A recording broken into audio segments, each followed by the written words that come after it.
Syederalun Satgas Kebakaran Hutan dan Lahan Pemko Aceh Tamiang bertindak cepat memadamkan hutan yang terbakar. Hanya dalam hitungan menit, kawasan hutan yang terbakar sudah dapat dikendalikan dan dipadamkan.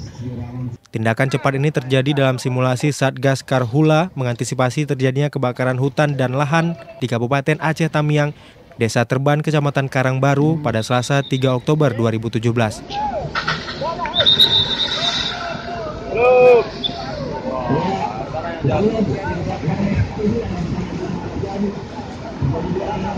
Untuk menangani kebakaran tersebut, seluruh pasukan Satgas Karhula yang terdiri dari TNI dan Polri, Satpol PP, Polisi Hutan, Pemadam Kebakaran, dan PT Pertamina Rantau dan BPBD Aceh Tamiang diberikan arahan penanganan kebakaran.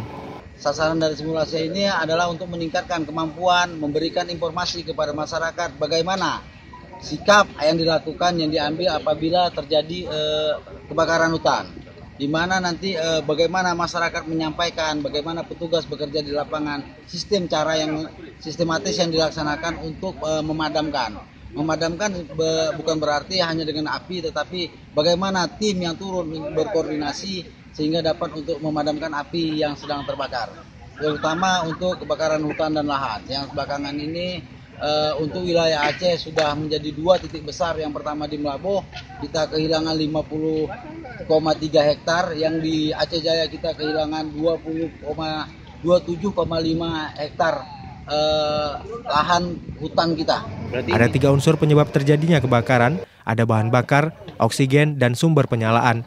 Karenanya teknik pemadaman dilakukan dengan menghilangkan salah satu unsur penyebab kebakaran tersebut, seperti menggunakan alat pemadaman ringan atau ampar untuk memutus salah satu sumber terjadinya kebakaran. Ada juga dilakukan dengan pendinginan dan memutus rantai reaksi seperti kebakaran hutan, memotong sebagian pohon agar terputus penyebaran api. Dari Kuala Simpang, Muhammad Nasir, Serambi On TV.